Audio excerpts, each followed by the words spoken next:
Slimane Zeguidour nous a rejoint. Bonsoir Slimane. Bonsoir. Jordanie, Égypte, deux acteurs incontournables? Absolument.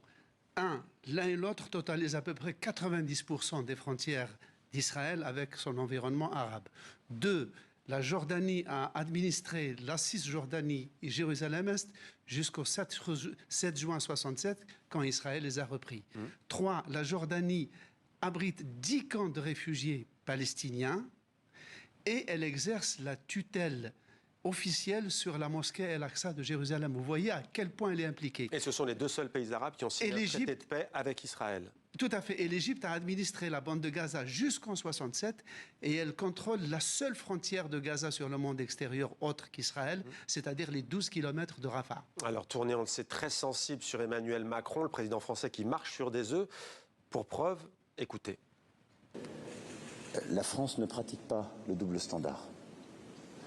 Le droit international s'applique à tout le monde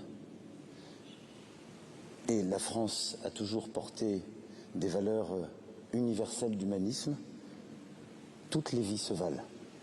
Le double standard, toutes les vies se valent. Ce double standard, c'est le fameux 2 poids 2 mesures. Slimane, il était très attendu sur cette question. Oui, et tout le monde lui en a parlé. En fait, ce que les partenaires arabes de la France au Moyen-Orient ne reprochent pas à Emmanuel Macron de croire intellectuellement qu'une vie israélienne est supérieure à une vie palestinienne.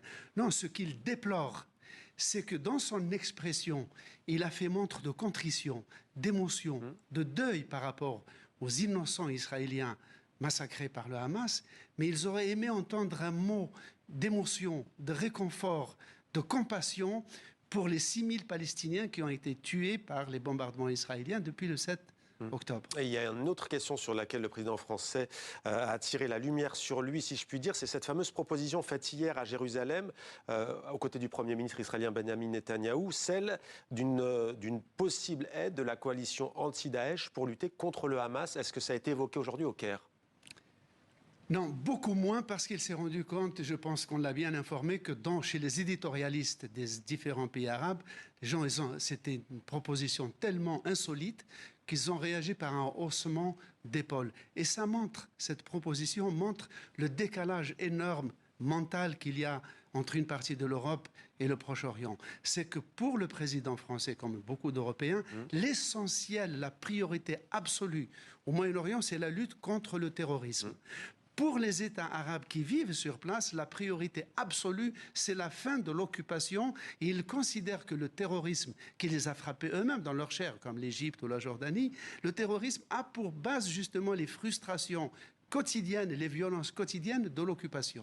C'est une différence de priorité.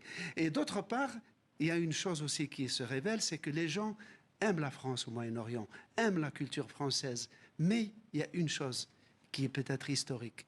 Ils n'en attendent plus rien sur le plan géopolitique, parce qu'ils estiment que la France n'a plus de voix ni de volonté neutre et qu'elle n'a plus les moyens d'agir ni au plan européen ni au plan international. Merci Slimane.